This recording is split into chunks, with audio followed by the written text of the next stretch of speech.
Pues buenos días, hermanos y hermanas, a todos. Para mí es un privilegio y un honor poder estar aquí compartiendo con vosotros la palabra de Dios. En este momento quiero dar gracias a la Junta por haberme invitado. No sé si luego se arrepentirá, pero de momento gracias por la invitación, por estar aquí. Lo entiendo como un verdadero honor poder esta mañana de domingo abrir la Biblia delante de vosotros y ver lo que el Señor tiene para cada uno.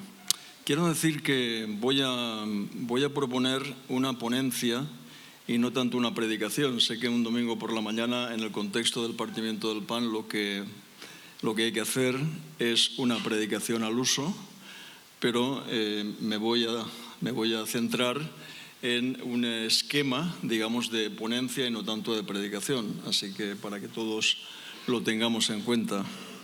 Y de acuerdo con el tema que me pasó Donato en su día, pues quisiera hablar de la misión de la Iglesia en un mundo nuevo. No sé si aparece aquí ya. ¿Sí? ¿Se ve? ¿Se ve, no? La misión de la Iglesia en un mundo nuevo. Retos y propuestas ante los nuevos paradigmas. Un paradigma es un cambio que va transformando el mundo y que tiene incidencia en las identidades sociales y también en las identidades personales. Y somos sujetos de cambio continuamente, ¿no? Por lo tanto, retos y propuestas. Voy a hacer algunas propuestas en relación o ante los nuevos paradigmas. Quiero leer el texto que también mis compañeros de ponencia han leído al principio, en Efesios capítulo 4, versos 22 a 24, y luego haré como muchos predicadores, no diré nada sobre esto, me despacharé a mi gusto, pero en principio lo pongo delante de vosotros como un toque devocional, ¿no? Despojaos del viejo hombre y renovaos en el espíritu de vuestra mente, y vestíos del nuevo hombre creado según Dios en la justicia y santidad de la verdad. Aquí nos habla el apóstol Pablo de la nueva creación. La nueva creación. Y la nueva creación, en palabras de Jesús, en el Evangelio de Juan, son aquellos que no son del mundo. Juan capítulo 17, no te ruego que los quites del mundo, sino que los guardes del mal. No son del mundo como tampoco yo soy del mundo. Santifícalos en tu verdad, tu palabra es verdad.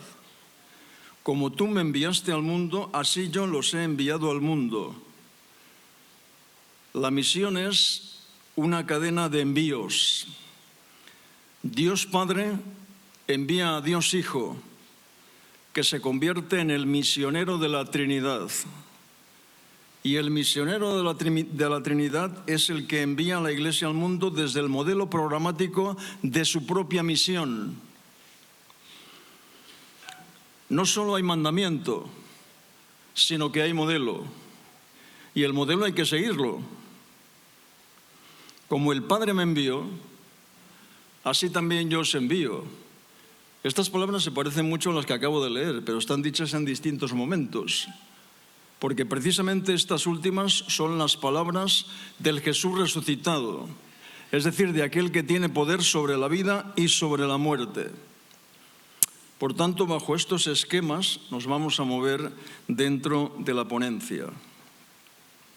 Mirad, sabemos muy bien que el siglo XXI comenzó con los atentados del 11 de septiembre de 2001, prosiguió con la amenaza del cambio climático, el crack económico mundial de 2008 y siguió enfrentándonos con la brutal pandemia del coronavirus, pasando después por la guerra europea de Ucrania para seguir con la guerra entre Israel y Gaza, Líbano e Irán, que amenaza con convertirse en una guerra total. El estado de ánimo de nuestro tiempo, de nuestro momento histórico, parece ser el fin del mundo. No vivimos el fin del mundo, pero vivimos el fin de un mundo. Dice Jesús, cuando veis la nube que sale del poniente, luego decís, agua viene y así sucede.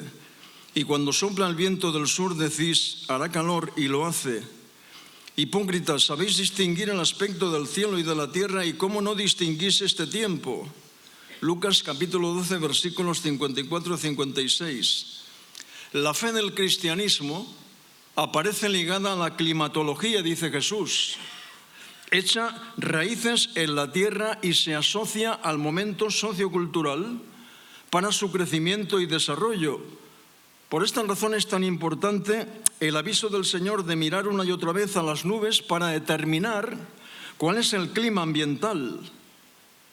Porque es verdad que el cristianismo tiene que mirar al cielo, pero solo para discernir lo que hay que hacer sobre la tierra.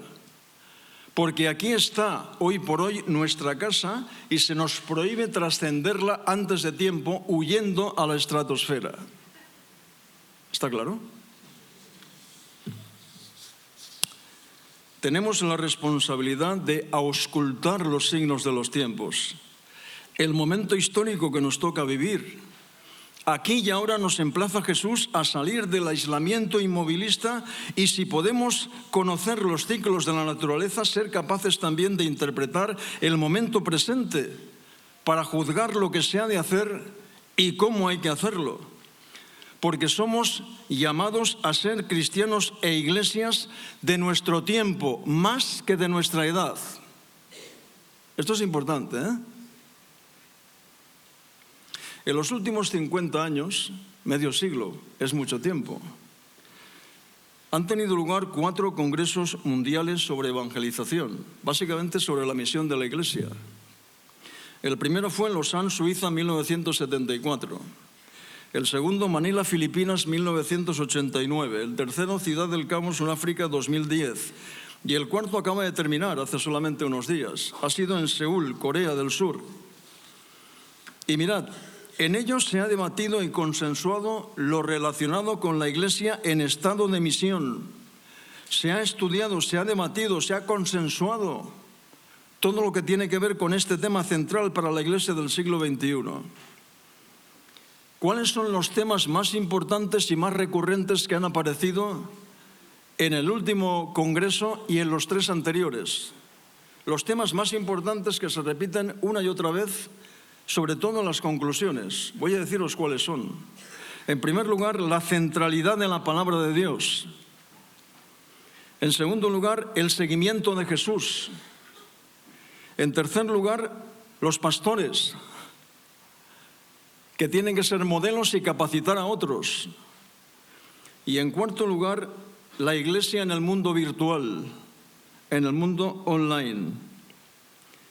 Lo que la Iglesia ha dicho en el último medio siglo acerca de la misión de la propia Iglesia, creo que es pertinente y vinculante para nosotros hoy. Por tanto, esos van a ser los temas que voy a tratar en mi ponencia. Esos 4 compromisos irrenunciables ante los que la Iglesia hoy debe responder. En primer lugar, la centralidad de la palabra de Dios. No puede existir Iglesia sin Evangelio. Y no puede existir evangelio sin que en su fundamento último se encuentre la palabra de Dios creída, vivida y proclamada por su pueblo. Porque hemos sido renacidos, como dice el apóstol Pedro, no de simiente corruptible, sino de simiente incorruptible por la palabra de Dios que vive y permanece para siempre. Y el centro de esa palabra de Dios, el centro del centro de esa palabra de Dios es la persona de Jesús, que es la palabra última y definitiva que Dios nos ha dado. Hebreos capítulo 1, versos 1 a 3. Dios, habiendo hablado muchas veces y de muchas maneras en otro tiempo a los padres por los profetas, en estos postreros días nos ha hablado por el Hijo. La revelación de Dios es una hijo-revelación. A Dios nadie le ha visto jamás. El unigénito Hijo que está a la diestra del Padre, Él le ha dado a conocer. Porque el Verbo se hizo carne y habitó entre nosotros y vimos su gloria. Nosotros no sabemos lo que hay detrás de la palabra de Dios a no ser por Jesús de Nazaret, porque estamos ciegos de Dios. A Dios nadie le ha, pero el unigénito Hijo que está a la diestra del Padre, Él nos lo ha enseñado. Por tanto, la revelación de Dios es siempre una hijo-revelación. Entonces, las preguntas a las que nos hemos de enfrentar son preguntas muy interpeladoras, ¿eh? ¿Sobre qué fundamentos hacemos memoria del centro de la palabra de Dios, que es Jesús de Nazaret y el reino de Dios? ¿Rememoramos su camino histórico de un modo integral o silenciamos las líneas más comprometidas de su vida y mensaje reformulando un recuerdo menú que no nos interpele ni nos comprometa? ¿Nos interesa solo un Jesús que no sea un peligro para la Iglesia? ¿Podemos estar convirtiendo el seguimiento de Jesús en el hijo no deseado de un cristianismo burgués y acomodado que legitime nuestro modo de vivir? La palabra de Dios no proclama solamente a un Jesús que es Señor, sino a un Señor que es Jesús y vivió y murió como lo hizo. Por tanto, no se trata de traer el acontecimiento Cristo del pasado al presente como una realidad muda e inofensiva, sino como un desafío con voz suficiente para transformar el presente y el futuro, porque Jesús es la palabra última y definitiva de Dios.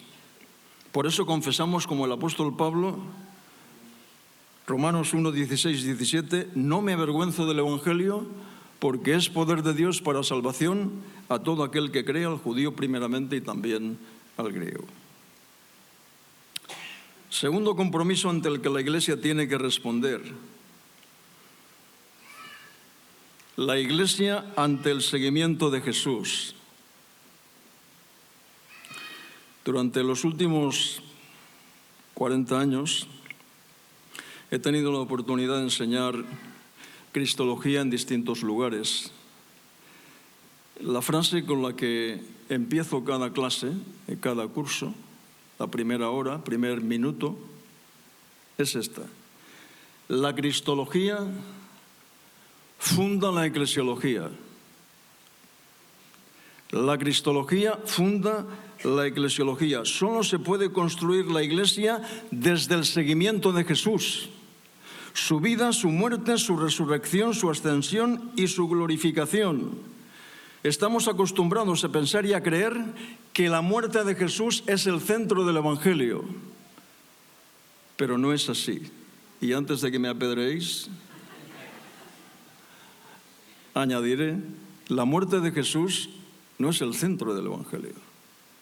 La muerte de Jesús es el centro del centro. Porque el centro del Evangelio es el acontecimiento Cristo todo, de etapa a etapa, su vida, su muerte, su resurrección, su ascensión y su glorificación. El Hijo del Hombre no vino para ser servido, sino para servir y dar su vida en rescate por muchos. ¿Está eso claro en Marcos 10, 45?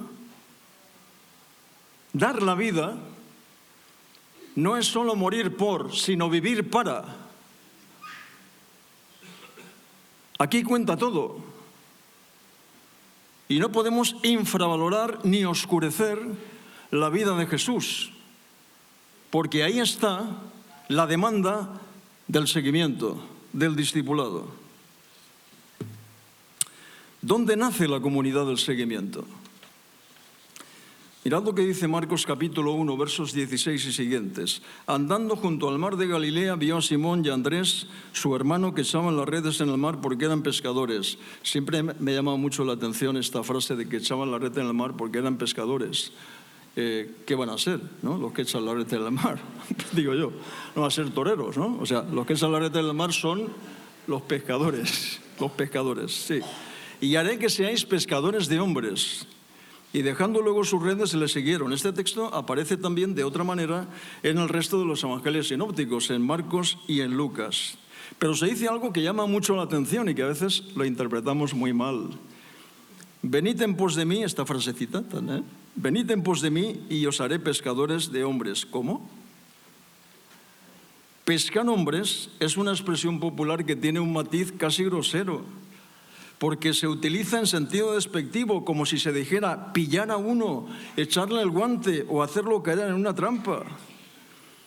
Ahora, cuando interpretamos estas palabras a la luz del resto de la palabra de Dios, entonces se iluminan de otro modo. ¿Por qué? Porque la metáfora de la pesca, lo mismo que la del pastoreo, expresa en el Antiguo Testamento la acción liberadora de Dios en la historia. Y dice Jeremías capítulo 16, vive Jehová que hizo subir a los hijos de Israel de la tierra del norte y de todas las tierras donde los había arrojado, que los volveré a su tierra, la cual di a sus padres. He aquí yo envío muchos pescadores. Envío muchos pescadores, dice Jehová, y los pescarán. Y después enviaré muchos cazadores por todo monte y por todo collado, por las cavernas de los peñascos. Cuando Jesús de Nazaret llama a sus discípulos para convertirlos en pescadores de hombres, quiere decir inicialmente que tienen una tarea de salvación, hacer que regrese a su hogar el pueblo de Dios disperso, que están como ovejas que no tienen pastor. Y más extensamente, hacer que las personas se vuelvan al Dios que las creó, porque también están extraviadas y son pecadoras. Y a todos hay que hacerles volver a la casa de Dios, no desde la condena y el juicio, sino desde el corazón pastoral y amoroso del Dios que nos envía a la misión. Mirad, una lectura distorsionada y superficial de los textos del Evangelio que hablan de la misión a veces conduce al equívoco de pensar en clave anacrónica que la misión consiste en la captación proselitista de personas en aras de un celo evangelístico que está mediatizado por la urgencia. A menudo les hablamos a las personas como si fueran robots. Tenemos en la agenda un producto que promocionar. Y si ese producto se desprecia, las personas dejan inmediatamente de interesarnos. A menudo no les reconocemos valor por sí mismas, no nos importan sus necesidades. Tan solo las utilizamos como carne de evangelización para ser rescatadas del infierno. Pero las propuestas de Jesús van por otro camino, nos enseñan otra cosa. La proclamación del Evangelio, la misión de la Iglesia consiste en la formación de discípulos que paso a paso van siendo seducidos y fascinados por la forma de vivir de Jesús. No se pescan hombres para atraparlos en las redes y ejercer sobre ellos poder y dominio, sino para enseñarles el camino del seguimiento de Jesús, acompañándoles en ese proceso. ¿No es esto lo que dice Mateo capítulo 28, aquello que llamamos la Gran Comisión? Por tanto, id y haced discípulos. El original dice yendo, es decir, en el camino, siempre en movimiento. Id y haced discípulos a todas las naciones, bautizándolos en el nombre del Padre, del Hijo y del Espíritu Santo, enseñándoles que guarden todas las cosas que yo os he mandado. Quiero hacer una propuesta. En cada punto habrá una o varias propuestas. Una propuesta. Recuperar, con mayúscula, recuperar en nuestra predicación, porque lo estamos orillando, porque lo estamos devaluando y abaratando, un discurso radical centrado en Jesús de Nazaret y el reino de Dios, que esté fundamentado en la teología narrativa del Evangelio, porque acabo de decir, todo en la persona de Jesús tiene valor redentor. Jesús es el centro de la palabra de Dios en el Antiguo Testamento en forma de promesa y en el Nuevo Testamento en forma de cumplimiento. La génesis de toda eclesiología se centra en el Evangelio, que es Jesús de Nazaret. No hay otro.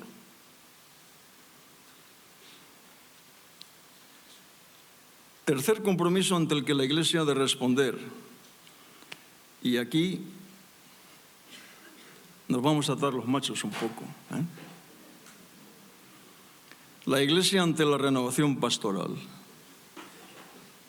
Decía hace muchos años un pedagogo célebre, filósofo, educador, que ha sido consejero de varios gobiernos en este país y que se llama, muy leído, se llama José Antonio Marina, decía, nada cambia hasta que deviene insoportable. ¿Podemos pensar un momento en esto? Nada cambia hasta que deviene insoportable. En la web, queridos, en la web tenemos un porcentaje de fracasos pastorales inasumible. Inasumible. y debemos analizar los motivos desde una autocrítica seria delante del Señor. Alrededor del 15% de las iglesias de la UEB no tienen pastor. En los últimos años, sobre todo, hay bastantes pastores que están muy poco tiempo en las iglesias. ¿Nos lo miramos o no nos lo miramos? ¿Qué nos está pasando? Voy a hacer una propuesta, En los últimos tiempos estamos asistiendo a la proclamación de un mensaje que resuena con una megafonía atronadora. Necesitamos líderes, nos decimos. Necesitamos líderes. Parece como si nuestras iglesias evangélicas estuviesen en peligro de extinción, como no seamos capaces de fabricar una generación de líderes que gestionen los caminos del pueblo de Dios desde un mesianismo casi redentor. Escuchamos decir por tierra, mar y aire, esta es la gran necesidad en nuestro momento histórico. Necesitamos retiros, congresos, cursos acelerados para líderes. Oye, somos más jefes que indios.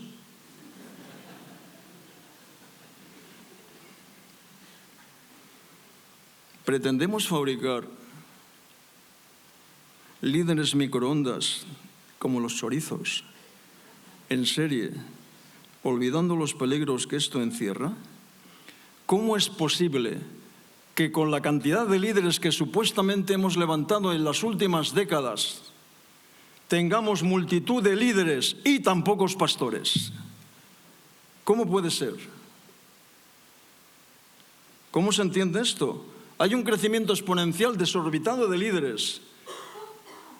Inversamente proporcional, un número cada vez más pequeño de pastores y pastoras.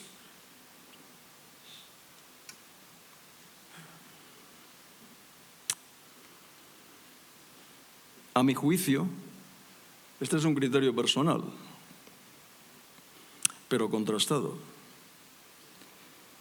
El liderazgo, como lo hemos entendido y enseñado hasta ahora, representa en buena medida una quiebra teológica marcada más por anacronismos teológicos, sociológicos y culturales heredados que por el modelo pastoral que nos propone el Evangelio en la persona de Jesús. A diferencia de un líder, el pastor o la pastora discípulos no ejerce el poder ni el dominio ni la preeminencia, porque por la propia naturaleza de sus dones y sus tareas, el pastor y la pastora son constructores de comunidad que comparten y acompañan en el camino a la iglesia de la que forman parte desde abajo, desde cerca y desde dentro. El pastor y la pastora se sumergen en la vida de la comunidad, experimentando con ella sus alegrías y sufrimientos, sus glorias y sus miserias, sus luces y sus sombras. Y con ese modo de vivir enseñan a otros lo que significa ser discípulos. Porque la palabra moviliza, pero el ejemplo arrasa. ¿Está claro?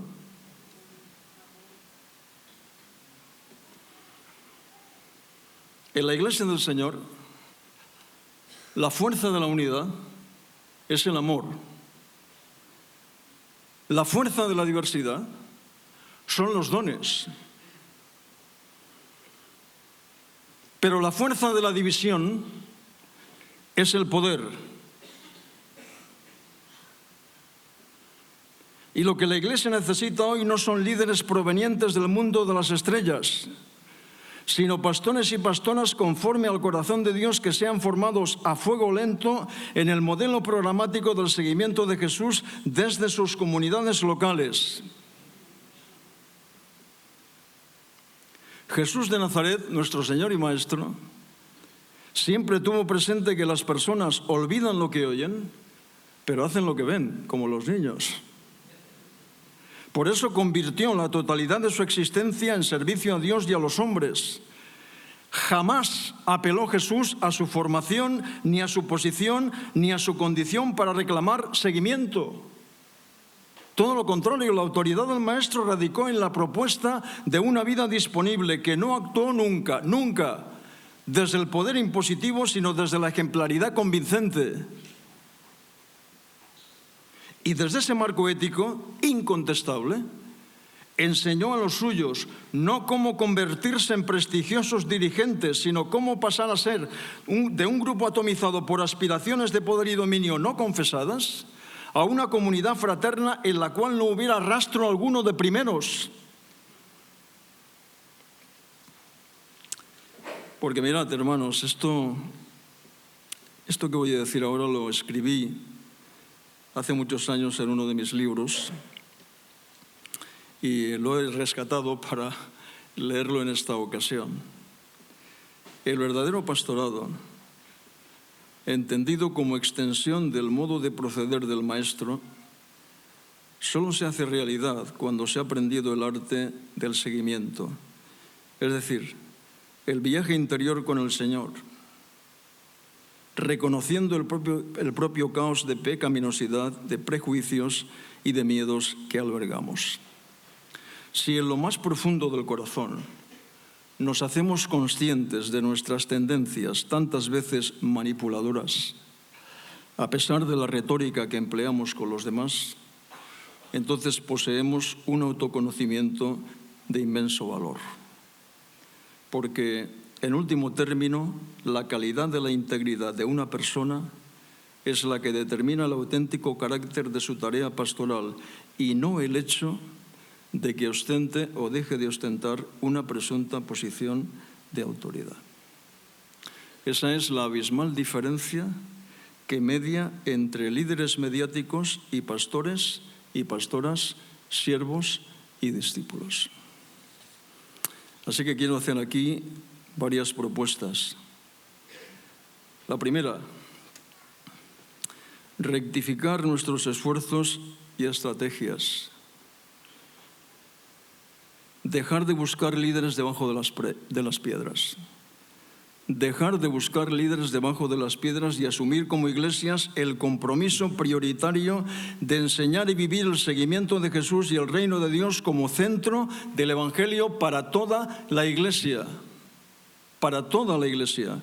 Porque de iglesias maduras, formadas, que comprenden y viven la misión, nacerán mujeres y hombres maduros y formados que comprenden y viven la misión de la iglesia hoy.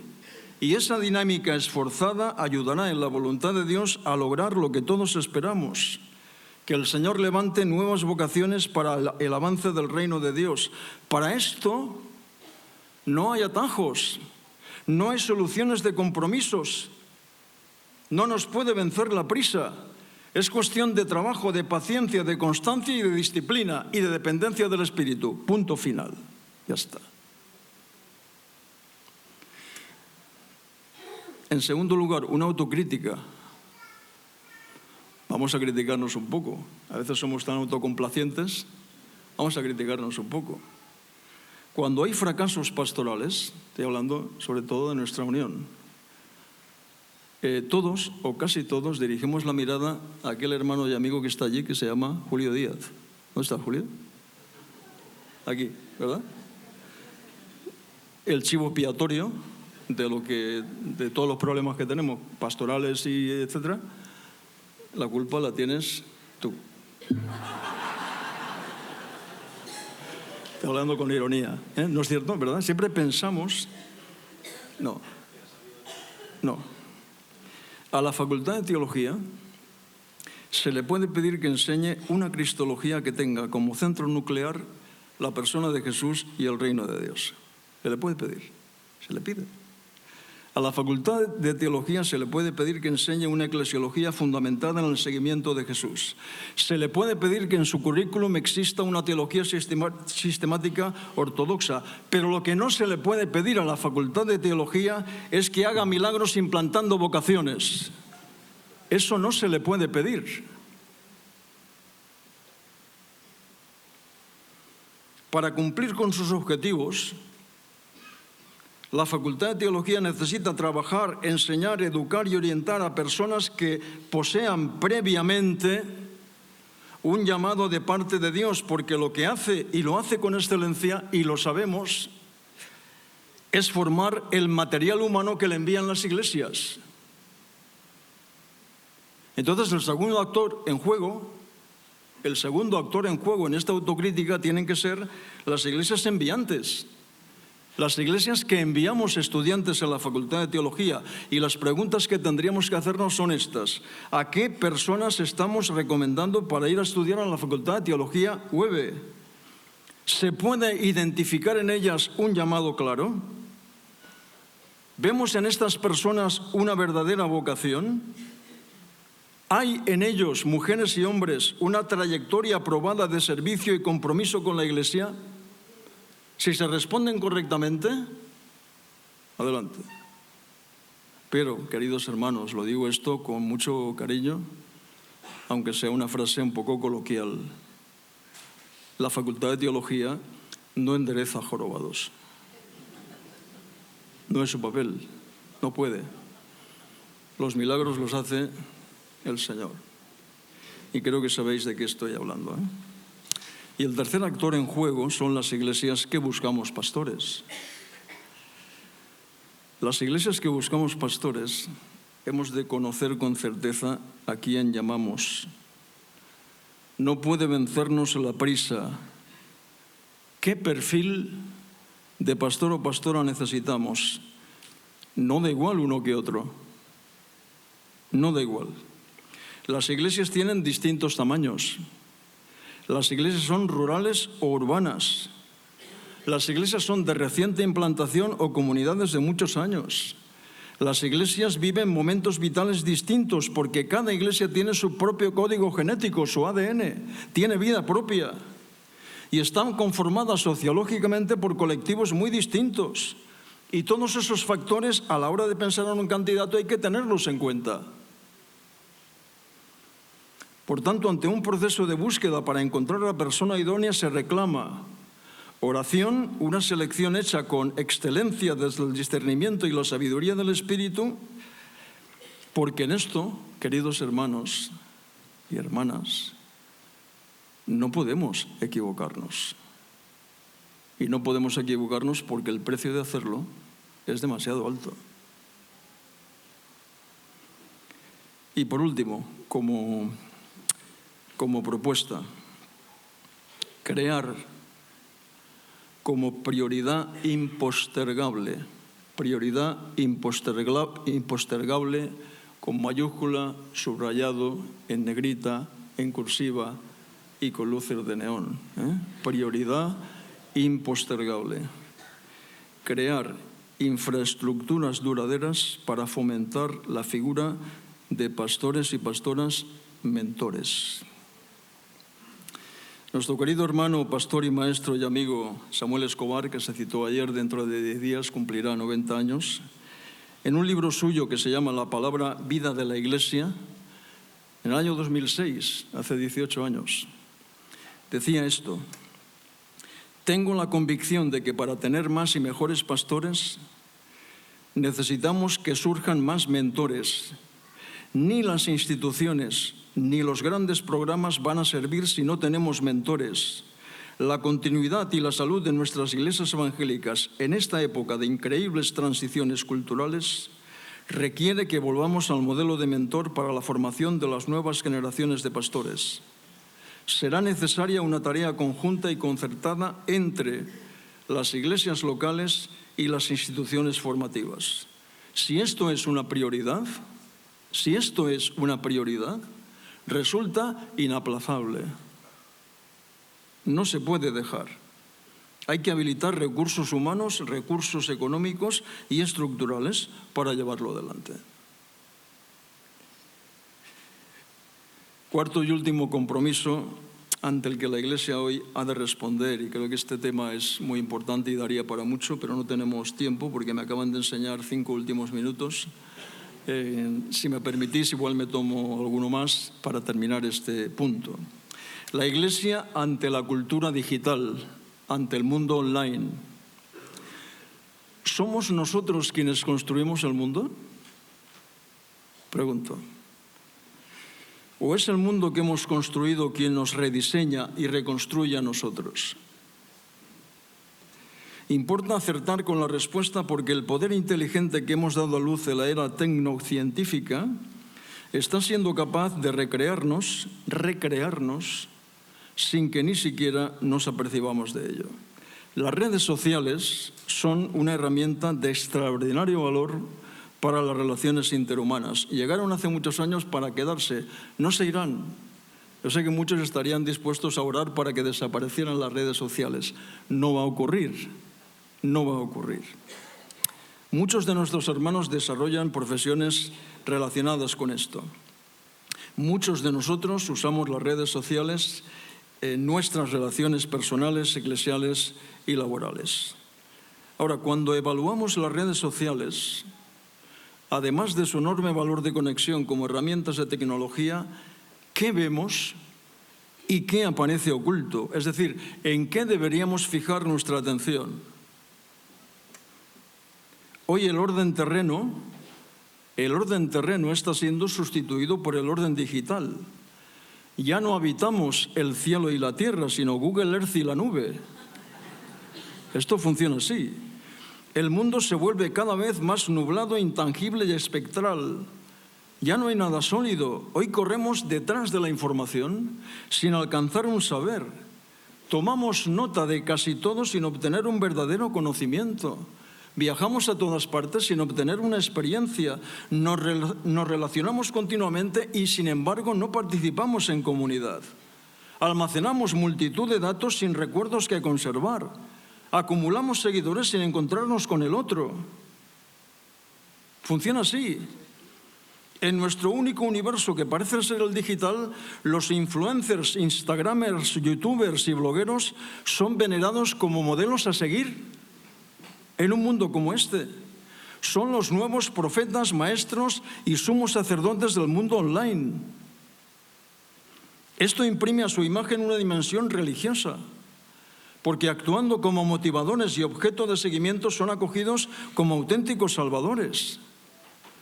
Los seguidores son fieles y obedientes discípulos y se dejan seducir por sus consejos y criterios que actúan a modo de prescriptores de poder, de éxito, de gloria, de ambición y de fama, implicándose así en una especie de Eucaristía digital. El medio digital es como la Iglesia. El like es el amén. Compartir es la comunión y el consumo es la redención. Los signos de nuestro tiempo nos abocan a someternos en espíritu, alma y cuerpo a estos líderes de opinión que parecen estar de vuelta de todo sin haber ido, y cuyas predicaciones evangelísticas, entre comillas, cotizan como palabra de Dios, también entre comillas, cuando en realidad sus consejos y propuestas tienen la extensión de un mar y la profundidad de un charco. Hace 1 año y medio se realizó un estudio entre gente joven, alrededor de 20 años, y decía, 1 de cada 3 jóvenes asegura que no habla de su soledad porque no tiene con quién hacerlo. De manera solemne. 1 de cada 3 jóvenes no habla de su soledad, de sus problemas, de lo que le ocupa, de lo que le preocupa, porque no tiene con quién hacerlo. La mayoría de ellos afirmaba no tener amigos suficientes con los cuales compartir. Muchas gracias.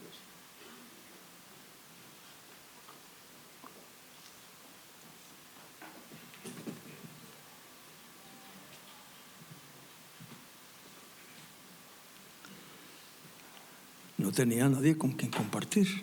¿Cómo? Pero no cuenta todo el mundo con una legión de amigos, de seguidores y de me gusta en Facebook, Instagram y X. Y tienes un mogollón de amigos y de compañeros y de gente con la que te conectas. El problema es que en nuestro mundo, y esto es muy importante que lo sepamos como iglesias y como pastores y pastoras, mirad, en nuestro mundo están naciendo y creciendo generaciones en las que se ha pasado de un estar en comunidad a tener la sensación de estar en comunidad. De una experiencia de amistad a un tener la sensación de amistad. De la comunicación auténtica a la conexión despersonalizada. Sin embargo, las relaciones humanas desde los valores cristianos no funcionan así. El amor, la misericordia, la confianza, la paciencia, la comprensión, la paz, la empatía, la escucha atenta, solo pueden manifestarse en plenitud en la vivencia de la corporalidad. La vivencia de la corporalidad, porque solo esa experiencia nos permite entrar de veras en el encuentro personal auténtico. Y a esto la palabra de Dios lo llama comunión y fraternidad, porque es la única manera posible de construir relaciones interpersonales seguras y duraderas. Es la única forma de construir comunidad. Nos importa recuperar la idea central del Evangelio de Juan, que es la encarnación. El Verbo se hizo carne y habitó entre nosotros. Eugene Peterson hizo una versión del Nuevo Testamento hace muchos años y lo tradujo así: el Verbo se hizo hombre y se mudó al vecindario. Queda bien, ¿eh? El Verbo se hizo hombre y se mudó al vecindario. Desde esa iniciativa de una palabra de Dios que se hace carne y habita, desciende, se identifica y aterriza entre nosotros, nos llega a la memoria que Dios no actuó solo como sonido o como visión. No actuó solo como sonido o como visión. No descendió a través de ninguna mediación, sino que lo hizo en un cuerpo encarnado en la vida cotidiana. Ese cuerpo que se encontraba con otros cuerpos, que enseñaba, que reía, que curaba, que sufría y que lloraba, porque nada humano le era ajeno.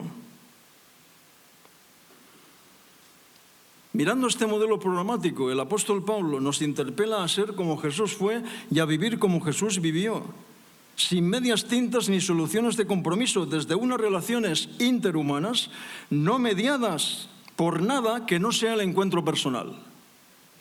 Amaos los unos a los otros con amor fraternal, aceptaos los unos a los otros, amonestaos los unos a los otros. El mundo pasado, queridos hermanos, no va a volver, por mucho que lo anhelemos. No va a volver, pero es posible rescatar valores y principios espirituales de ayer y de siempre que forjaron la identidad del pueblo de Dios y que es necesario continuar encarnando hoy en medio de las nuevas generaciones. Porque tan ser iglesia es no ser del mundo como estar en el mundo, pero de una manera alternativa. Y quiero hacer una propuesta ya finalmente, con el tiempo agotado, que me están diciendo que está ya. Una propuesta, o dos. Con el tiempo agotado. Hemos de aprender a explotar a nuestro favor lo mucho de bueno que existe en el universo de las redes sociales. 1. 2. Hemos de enseñar a las generaciones nativas digitales, que son la generación Z, nacidos entre 2001 y 2010, y generación Alfa, nacidos a partir de 2011, la necesidad de practicar relaciones humanas personales no mediadas, porque esa experiencia no vive en ellos y se la hemos de enseñar. Y concluyo, me queda media hoja, si me permitís, concluyo. Hay una novela muy interesante que se llama La policía de la memoria, escrita por Yoko Ogawa, que habla de una isla sin nombre en la que unos extraños sucesos intranquilizan a sus habitantes. Inexplicablemente van desapareciendo cosas que luego son irrecuperables. Perfumes, lazos para el pelo, sombreros, flores, pájaros y un largo etcétera. Andando el tiempo, los habitantes del lugar acaban por no saber para qué servían estas cosas. La autora describe en su novela un régimen totalitario, es una distopía, que destierra cosas y recuerdos de la sociedad con la ayuda de una policía de la memoria. Y los isleños viven un invierno perpetuo de olvidos y pérdidas, porque todo va desapareciendo en una disolución progresiva. La policía de la memoria puede leerse en analogía con nuestro momento histórico. También hoy están desapareciendo cosas sin que nos demos cuenta. Y a diferencia de la distopía de esta novela, no vivimos un régimen totalitario con una policía del pensamiento que despoja a la gente a la fuerza de sus cosas. Es más bien nuestro frenesí de comunicación e información lo que hace que muchas cosas esenciales desaparezcan. Hoy el mundo se vacía de cosas y se llena de información inquietante. La digitalización desmaterializa al mundo, suprimiendo también los recuerdos. y los medios digitales sustituyen a la policía de la memoria realizando su trabajo de forma sutil y no violenta. Por tanto, cabría preguntarse, y termino, ¿se esconde detrás de la utilidad técnica un individualismo irracional que se opone a las necesidades humanas más profundas? ¿Qué significa ser iglesia en un contexto en el que la pérdida de la memoria atenta contra nuestra propia identidad comunitaria?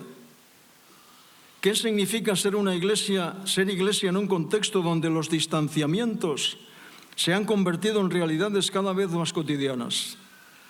¿Qué hacer cuando se nos empuja al desapego de los cuerpos y donde se hace cada vez más difícil practicar una relación personal de empatía y de acogida? La Iglesia, desde el modelo programático de Jesús de Nazaret, viviendo y proclamando su mensaje, ha de convertirse en un espacio de inclusión que escuche, que acoja y que reciba con amor fraterno en medio de una sociedad sufriente, perdida y necesitada como la nuestra. Así que termino aquí, hermanos. Muchas gracias por vuestra atención. Soli Deo Gloria. Amén y amén.